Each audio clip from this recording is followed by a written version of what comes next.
Hello there, everyone. If you're watching this video, then you are part of the TTOR army, an army that is building itself up one subscriber at a time. Now, before we get into the subject matter of today's video, there are a couple things I wanted to talk to you about really quickly.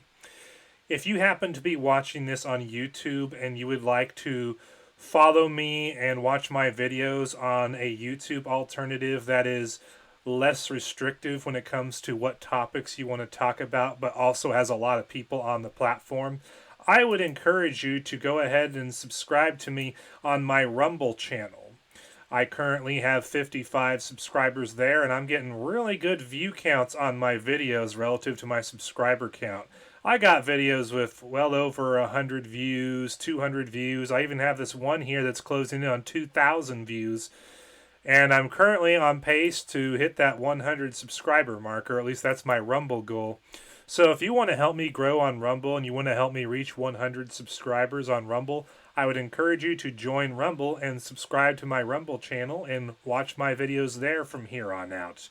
It's the same stuff you get on YouTube, plus a little extra. But if you would like to join a YouTube alternative that endorses real freedom of speech and is less restrictive than even Rumble is, I would encourage you to join Quarter, which is an open source alt-tech alternative to YouTube that I founded a year and a half ago, and that I am the one running. So you can take it to the bank that you have real freedom of speech on Quarter. Also, if you're looking for an alternative to, say, X, Gab, Facebook, etc., as far as social media sites go, you can also use Creation Social, which is an open source alt-tech alternative to those sites that I created in December of 2021. This is a great place to share your content and interact with people. All the perks that you would get of using a social media site, and it'll be even better in the future when I find the time to sit down and upgrade the website script and add a bunch of new features that I want to add to the site. So you'll find the links to all of those in the description box below. So now that you know about my Rumble channel, Quarter, and Creation Social, let's get into the subject of today's video, which is this post on X by Darwin to Jesus, who currently goes by Daniel. He wrote, "If all the evidence for evolution was suddenly overturned tomorrow and revealed to be totally fabricated for all to see, atheists would still believe in it. Their worldview requires them to come up with a natural explanation for life, no matter how absurd it is and how impossible it appears. They have to believe. It's not about evidence, it's about worldview." Now, for those of you who are not familiar with the sources of information I'm about to share with you, Daniel is not making this up out of the clear blue sky.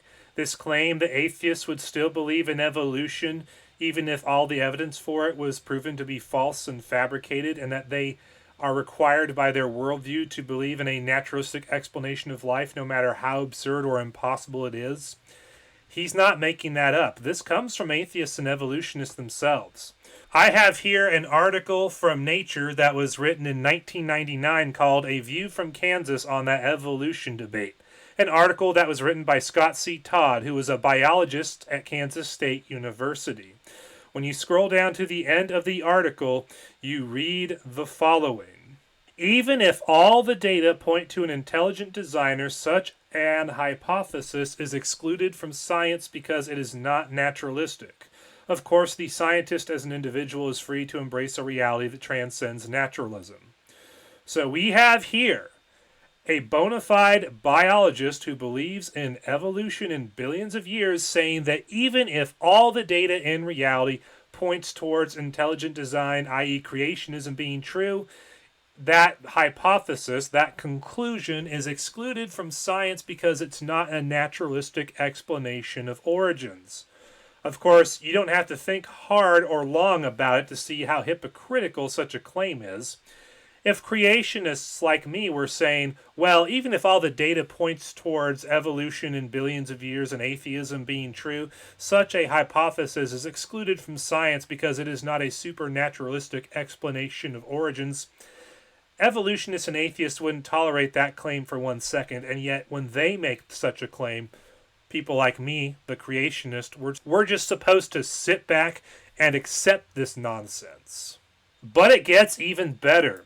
I have here a 1997 article from the New York Review titled Billions and Billions of Demons, which was written by Richard C. Lewontin. And when you scroll way down in this article, you read something very interesting from Richard Lewontin. He wrote, "Our willingness to accept scientific claims that are against common sense is the key to an understanding of the real struggle between science and the supernatural.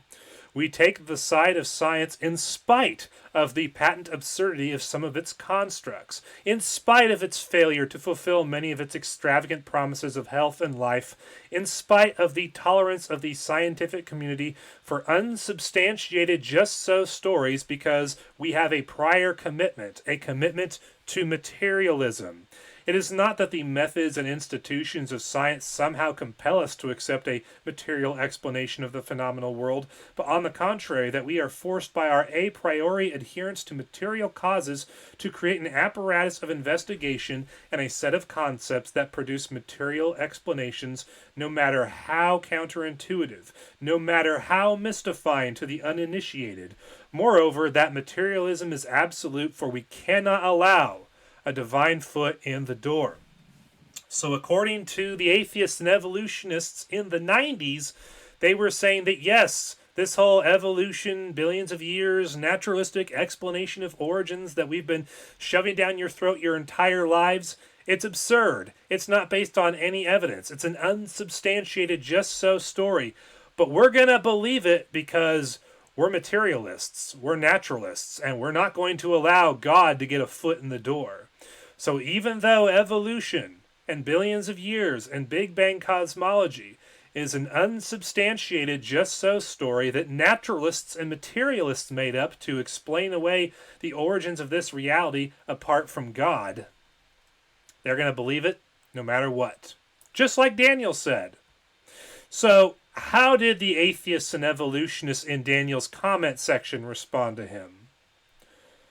This one, named Iron Charlatier, said, "No, 100% wrong. Atheism is not a worldview. If science found new evidence that meant a different theory provided a better explanation than evolution, then it would supplant evolution. The chance of that is just about zero now, so strong is the evidence for evolution." Right, so atheism is not a worldview, even though it takes a position on the origins of the earth and universe, even though it takes a position on God, even though it takes a position on a myriad of other philosophical topics. Nah, it's not a worldview at all. Nah. So even though evolution is allegedly a naturalistic process that takes so long to occur that nobody can live long enough to see it happen in action, which means you can't record it as a historical event, and you cannot set up any kind of scientific experiments to scientifically verify that evolution is indeed a naturalistically occurring event, even though that's the case, somehow the evidence for evolution is just so strong, even though as a concept, it's not even remotely scientific in nature. Right. Sean the Incredibly Smug says, "No, I absolutely wouldn't. I still wouldn't believe in a God, but I would accept that I wouldn't know the answer to that particular question. That said, there's been over a century of impressive evidence found, and time after time it fully validates evolution. So are you projecting?"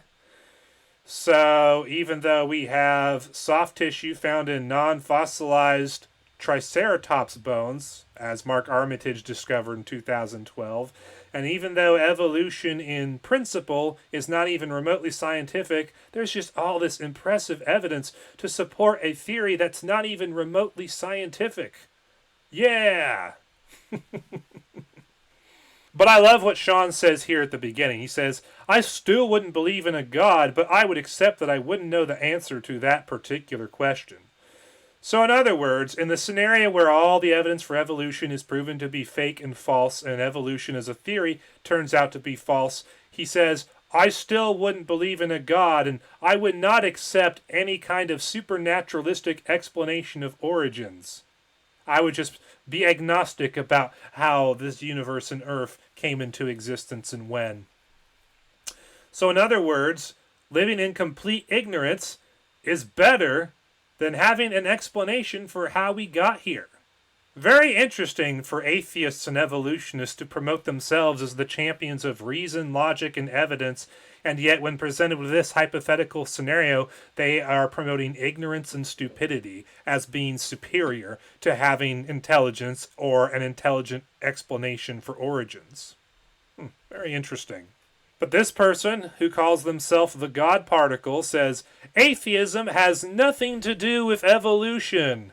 And that right there, ladies and gentlemen, is a blatant lie. If you are an atheist, then what you believe by default is that there is no God, there is no such thing as supernaturalism. And if you reject supernaturalism, then you are, by default, a naturalist, a materialist. And since atheists are materialists and naturalists by default, and since evolution is literally the only naturalistic explanation of origins that exists on planet Earth today, if evolution is proven to be false, this means that naturalism is false, which means that atheism is false. So to say that atheism has nothing to do with evolution is a pack of lies, because atheism and naturalism are synonymous with each other, and evolution is the only naturalistic explanation of origins that exists. So if evolution turns out to be false, naturalism is false, because there is no alternative naturalistic explanation of origins that's completely separate from evolution, which means that atheism would be false in this scenario.